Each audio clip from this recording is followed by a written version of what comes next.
An ambulance arrived quickly, and Frank was rushed to the hospital. Kamala rode with him, holding his hand tightly, praying for his survival. The minutes felt like hours as she waited in the emergency room, her mind racing with fear and guilt. Frank's family arrived at the hospital soon after. His mother was in tears, and his father looked grave, the weight of the situation pressing heavily on him. When the doctor finally emerged, his expression was somber. "Mr. and Mrs. Obi, your son," the doctor began. "Frank has sustained severe injuries. We managed to stabilize him, but his spinal cord was damaged. He will need extensive rehabilitation and might be confined to a wheelchair for a long time, possibly for life." Kamala's world shattered at that moment. The thought of Frank, so full of life and energy, confined to a wheelchair was unbearable. She felt responsible, believing that her presence and the turmoil surrounding their relationship had led to this tragedy. Frank's father, standing silently beside Kamala, finally spoke. His voice was strained but gentle. "This isn't your fault, Kamala.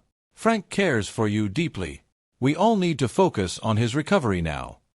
Days turned into weeks as Frank underwent surgery and began his recovery process. Kamala was by his side every day, her feelings of guilt and love intertwining. Frank's initial shock gave way to a determination to overcome his new circumstances, and Kamala's unwavering support became his anchor. His recovery was a miracle as he gradually began to work again few months after the surgery, but he was still largely confined to a hospital bed as he was not fully recovered.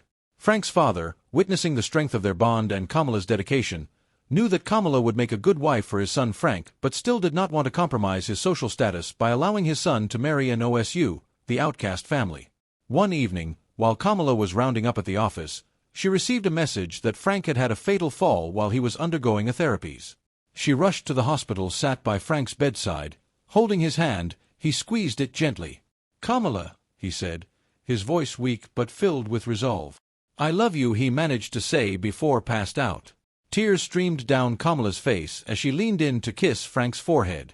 "I love you too, Frank. Please wake. We'll get through this together," she continued to cry. The doctor came in to examine Frank. To their surprise, he announced that Frank would need an urgent blood transfusion. The hospital's blood bank was empty at the moment, and Frank's family members were called in to donate blood for him. Frank's father and his sister were the only matches. However, Frank's father had a medical condition that prohibited him from being a blood donor, and his sister, pregnant, also could not donate. Kamala, having the same blood type as Frank, immediately volunteered to donate. As Frank's condition worsened, he slipped into a coma. The doctors declared that he had 3 hours to get the blood transfusion. The urgency of the situation was palpable, and the tension in the room was thick as Frank's father was called in to sign on behalf of his son. When he discovered that Kamala was the one volunteering to donate the blood, he was torn. The Usu blood. Allowing Kamala to donate would mean breaking tradition and acknowledging her worth beyond outdated beliefs. But if he stopped her, his son might lose his life. Mr. Obi stood in the hallway, wrestling with his thoughts. The weight of tradition and the love for his son pulled him in opposite directions. Kamala, standing nearby, looked at him with a mixture of fear and determination. "Mr. Obi, please," Kamala pleaded. "I can save Frank. Let me do this." He looked at her, seeing the love and desperation in her eyes. He knew that if he allowed Kamala to donate, it would be hypocritical to later deny their relationship. But he also knew that tradition could not outweigh the life of his son.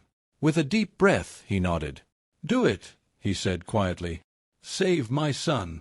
Kamala rushed into the room where the doctors prepared her for the blood donation. As the transfusion began, Frank's family and Kamala watched anxiously. The minutes dragged on, feeling like an eternity. Finally, the doctor emerged with a small smile. "He's stable for now," the doctor said. "The next few hours are critical, but the transfusion went well." Relief washed over Kamala, and she slumped into a chair, exhausted but hopeful.